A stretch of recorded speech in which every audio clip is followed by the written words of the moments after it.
Ankita Vikhankar Gupchup. I'm a linguist and I'm a French, Mandarin and an English teacher. I really like to learn languages and I like to teach languages. I want to promote better communication because that's the way we connect with anybody or everybody around us. So this is a 5-day workshop. Since you've registered with me, you're going to be with me for the next 5 days. It's going to be like I will be sending you a video, a link to the video every morning. You will have the whole day to look at it, watch it whenever you want to, and we will meet midweek somewhere where you can, note down your doubts or, make points for me to discuss with you later on. What you're going to learn in this workshop with me is sounds, stress patterns, and intonation. Right after the workshop, you're going to be able to speak very confidently and you will be able to put forth your point extremely convincingly to others, and others will want to hear what you're saying. So yeah, I'm really excited to be with you for the next 5 days and we will learn together on how to speak better. So let's get started. I will give you some exercises to practice at home, which you can practice at your own leisure time. However, you will have to do the homework regularly so that we are in sync and you can learn better and progress with me, so that you can practice each and every sound as and when I give it to you. Okay, so before we begin, let's start with some breathing exercises where you will just breathe in and breathe out slowly 3 times. So pause the video if you need to and just do that for a while. So let's begin with the sounds of the letters of the alphabets, alright, from A to Z. I know that you've already learned this in school. I know that you've already learned this before. However, I'm going to say it once for you. You have to listen to it. You have to repeat after me. And you can try to say it and identify there are 2 sounds that I'm going to say a little differently in this one. Alright, so I'm going to begin now. Just listen to it carefully. So you have A, B, C, D, E, F, G, H, I, J, K, L, M, N, O, P, Q, R, S, T, U, V, W, X, Y, and Z. Okay, did you identify the 2 sounds that I said differently? I'm sure you must have. The first is the H sound, okay, and the second is the W sound. Okay, we say W. If you've ever heard anybody say W, you can always correct them now and say it is, you write a double V actually, but it is a double U, right? When you say it, it's a double U. Now, you know that all the words are made up of consonants and the vowel sounds, alright? What are the vowel sounds? The vowel sounds are the A, E, I, O, U. But these are just letters, okay? There are about more sounds to it, which we will learn in the coming days. But the rest of all the other sounds are called consonants, okay? A combination of consonant and vowel sounds makes a word. We just learned the sounds of the letters right now, okay? But now I'm going to teach you 2 sounds which are similar. I'm going to teach you what the articulation is like for it. Right? Let's begin with the first sound, that is the V sound, as in V. Okay, I'm going to repeat this again. It's a V sound. Okay, now see how I'm articulating this sound. By articulation, I mean what is the position of my mouth when I'm actually saying the sound, right? So when I have my upper teeth touching my lower lip, okay, it becomes the V sound. Listen to it carefully and also observe my mouth. It's a V sound. V. I'm going to say some words right now. We will start with the words which begin with the V sound. Alright, so please pay attention and listen to me carefully. You have vein, van, and vial. See how my upper teeth are touching my lower lip. One more time. You have vein, van, and vial. Now we will have the V sound where it comes in the middle of the word. Right? You have cover and hover. Try and repeat these words. You can also pause the video whenever you want to. So see video, right? So you have cover and hover. Cover, hover. Let's move on to the words where the V sound comes at the end of the word, right? So you have brave, have, hive, and 5. You might have heard some people say have or five or hive. Now why is that happening is because they're rounding their lips at the end of the word. That's not how you pronounce the sound, and that is why it sounds a little incorrect when we speak, when we say those words, right? So you have, hive,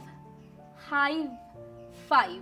You can practice this again and again, repeat whenever you come across the v sound, always say v. I'm going to repeat this one more time. It's v. Okay? I hope you've got the sound. Let's now move on to to a similar sound, but the mouth position is a little different. The articulation of the sound is a little different, okay? So the sound is the W sound, which is w. Not v, but w. Repeating again, it's a w sound, right? I'm going to give you some words again where the w sound is in the beginning of the word. So please pay attention and also concentrate on my mouth structure. So it's where, it's when, why, which, west, well, way. Let's try some words where the w is in the middle of the word, okay? Shower, clown, language, quick, queen, quality. See, I'm not saying quality, it's quality. Now why is that happening is again because I'm rounding my lips. It's quality. Okay, and last, some of the words which are very, very important, you might have to use it almost in every third sentence that you use because they are question words, like how. Okay, it's not how, or it's not have, but how. You have now and wow. Have you heard people saying wow? Sounds incorrect, right? It's wow. Because the word is ending with W and begins with W, so it's a wow. Okay, it's an expression, very important. You use it almost every time, so please say it correctly. It's wow. All right, so let's begin with the r sound. Now we have a r sound. In Indian English or the Indian languages, the r sound is very, very harsh. It's like a r sound, right? But in English, it's a r sound. Like I said, it's not very, very, very strong, but it's very, very strong or harsh. That's how the r should be. It should be very, very subtle. By subtle, I mean you say it very softly. Okay? We will try some words so that you get a better idea of how to say the r sound in English. Let's start with the words where the r is in the beginning of the word, right?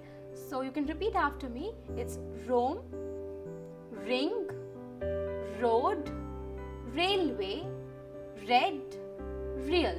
Now please look at the articulation or look at the structure of my mouth when I'm saying the r sound. What do? Is you do not take your tongue further back. It should be just slightly behind your teeth, okay? It should just be behind your teeth, so it makes a soft r sound. If you take it further back, it will vibrate more and make a r sound.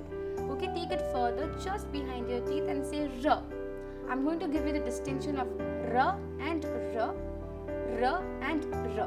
Okay, now let's try where the r sound is in the middle of the word.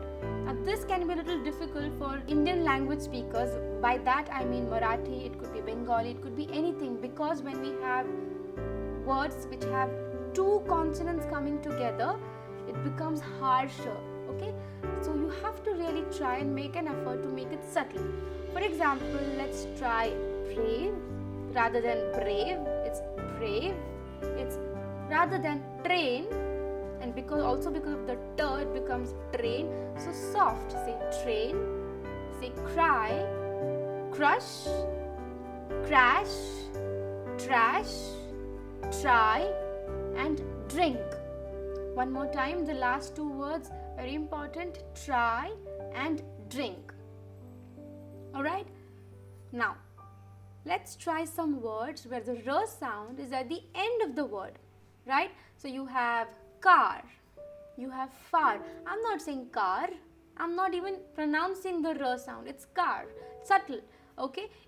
Car, far, where. I'm not saying where are you, I will say where are you. So the r is very silent and subtle. You can try this, okay? Where, or father, mother, brother, sister. Try all these words again and again so that you know that the r is very subtle. Father, mother, brother, the R is there but said very subtly and silently. Now I'm going to read a story for you which you can see, and you will repeat after me or pay attention at the V sound, the W sound and the R sound, right? Okay. A thunderstorm, followed by strong winds, brought down the temperature. That was yesterday, and today it is cloudy, cool, drizzling a little, almost monsoon weather. But it is still too early for the real monsoon. The birds are enjoying the cool weather. The green backed tits cool their bottoms in the rainwater pool. A king crow flashes past, winging through the air like an arrow. On the wing, it snaps up a hovering dragonfly. The mynas fetch crow feathers to line their nests in the eaves of the house. I'm lying so still on the window seat that a tit alights on the sill within a few inches of my head. It snaps up a small dead moth before flying away. At dusk, I sit at the window and watch the trees and listen to the wind as it makes light conversation in the leafy tops of the maples. There is a whir of wings as the king crows fly into the trees to roost for the night. But for one large bat, it is time to get busy, and he flits in and out of the trees. The sky is just light enough to enable me to see the bat and the outlines of the taller trees. Someone walks up the road below, whistling an old song. There was something I had to do, but I think I will sit here a little longer. So when you say these words and articulate these sounds correctly, you put forth your point clearly. The other person who's listening to you or hearing what you're saying understands and holds your attention. So that is the power of speaking correctly and accurately. So whenever you come across these sounds, now you know how to say it, so you can keep practicing it. Come across any word and keep practicing. Record it if you want to. Look in the mirror if you want to, so that you know exactly how to articulate it. We Indian speakers have a lot of problems. No, I wouldn't say problems, but we have a different way of saying the language or saying the words or speaking the languages. Why? Because Indian languages are completely different in phonetics and pronunciations than English, right? So what happens is when we speak that language, you will come across it. You can immediately identify whether that speaker is a South Indian speaker or whether the speaker is a Bengali speaker or an Assamese. You can immediately identify. How can you identify is again because of the sounds and the intonation that the person is using, right? That we are going to identify the sounds that interfere with the English sounds, all right? That is what we call mother tongue interference. We call it as mother tongue interference. I'm a Marathi speaker. So for example, in Marathi, there is no f sound. It's not a f. It's not a f like English for fan, but it's a p sound. It's p, pool. We don't say fool in Marathi, but in English it's fool, right? So these distinctions have to be made clearly. Like I'm going to give you two words in Marathi. For Marathi speakers, you can make out this. For example, it's phanas, right? You have pool. What happens is this interferes when you're speaking in English. So you'll say pipe, or you'll say pool, or father, or physics. I've heard people say these words. So now how do you correct it? How will you improve on these words if you hear it constantly, or how you can help the others improve it is by articulating it correctly. How? By touching your upper teeth to your lower lip and saying th. Again, f. It's f. It's 5. Okay? Father. F. F. Physics. Yes? You can try this. F. F. F. Let's try some words where also the first sound is in the middle of the word. You have defend. You have afford. You have after. And the word where the sound is at the end of the word. For example, leaf. You have staff, you have beef. Yeah, so just the first sound. Once you know how to articulate it, wherever it comes, you will be able to say it correctly. Now, some Marathi speakers also have a problem with the pronunciation of these sounds L, M and N. Some people, because of the interference and no exposure, end up saying yell, yem, yen, okay? Because their language has it. So if you're saying here in the beginning of the letter, it becomes L, L. M, N. Yeah, so make sure you don't say the y before saying these sounds. L, A. Try saying A. It's L, M, N. That we are going to concentrate on right now is a J sound. J. You will identify that the Hindi speakers, Punjabi speakers have a problem with this sound, okay? It's a J sound. J. It's a vibrating J sound. It's a J sound. How do you do it? How do you articulate it? You close your teeth and make a vibrating sound. J. J. Okay, try that. I'll give you some words. It's pleasure. Okay? Because of the interference, you say pleasure or pleasure. Okay? Pleasure or pleasure. Incorrect. It is pleasure. It's pleasure. Okay? Measure. Measure. Pleasure. Measure. Yes, decision. Decision or confusion. Again, J sound. If you say, I have heard people saying confusion, again it is mother tongue interference. It's not confusion. Z nahi, J. It's a J sound. Okay. Again, pleasure, measure, decision, confusion. You can practice these words. The next important sound is a Z sound. Z. Now this interferes again with the Z sound, which is again similar to Z. Very important words like please. Please. It's a Z sound. So J and Z. I hope you can hear the difference. Again, I'm going to repeat this one more time. It is J. J, it's a little heavy, and a Z sound where you have an S and a Z. The letter for it is the Z sound. For example, please, zero, zoo, zebra. Again, please, zero, zebra, dogs, dogs. I end my sound with a Z sound. It's dogs. Exam, exam. So it's not exam or exam. Your mother tongue interferes with it. So it is exam. You can try one more time. Exam. Or bags, scissors. You can practice as many words as you want with it. But learn the articulation. It's a Z sound. Z sound. Z. One more time. Z. What am I doing is, again my teeth are shut. My teeth are close to each other. And I articulate and I say Z. Z. Z. The next sound now is a sh sound. Sh sound. Some people cannot say the sh sound is again because of the teeth coming closer and it's not there in your language. So you say Z again there. For confusion or confusion, this is what happens. But let's try some words like shoes, shoes. This happens mostly again with the Hindi speakers or the Gujarati speakers. If you feel you are one of these, you can try articulating the sh sound correctly first. Okay. Now to practice this sound, what exercise can you do is, you can say shh. Try this. Say it for a longer and a stretched period of time. Say shh, shh. When you say that, you will be able to articulate it correctly. And if you cannot, you should go like shoes. You should say shoes or shine. So give your mouth or yourself that time to articulate the sh sound and then move forward. Okay. So shoes, shine. You have push, sugar. It's not sugar.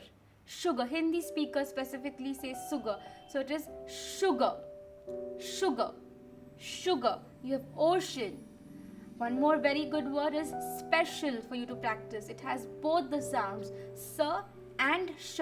So special rather than special. If you say it, please correct yourself and say special, special, or nation, nation, nation. Okay, you can try more and more words like these. I'm going to give you some homework right now. Okay, I'm going to give you a worksheet where you will have a lot of words to practice. You will have a lot of sentences to practice, and you will also read the story. What you're going to do is you're going to record it. You can record it. You can have a mirror in front of you and record and see the articulation. Please write down all the points where you come across any problems or where you feel you're not articulating these sounds correctly. And we will discuss this in the live session that we have midweek. Alright, so this worksheet you will get by afternoon probably, or I will send it to you on the group. Alright, now I'm going to give you an overview of what we did today, so that you don't have to go back again and see everything, and a quick summary of what we did today, what sounds we covered today. Please pay attention at my mouth structure and the articulation as well. So we did the V sound, that is the V sound. We did the W sound, that's the W sound. We did the R sound, which is very harsh in the Indian languages, but we are making it subtle in English, that is the R sound. Practice all the words. These are the basic sounds that cause a little problem. The other sounds which really interfere are, for example, P, if you're saying it's P, never P in English. Then we did the R sound, like pleasure, it's a R sound. Then we did the Z sound, it is zebra, zoo, zero, Z sound. Then we did the sh sound, very important, sh sound, okay, sh. Yeah, so these are the sounds that we covered today. You can practice these. Whenever you're reading, please make sure you're reading the sounds correctly, pronouncing them correctly, and slow down your R's, very, very important. You will consciously see that there is a lot of change in how you're speaking and reading once you make these sounds, or once you say these sounds correctly. Okay, so please do your homework, and I will see you tomorrow. Keep practicing and have a good day, and keep your R's soft.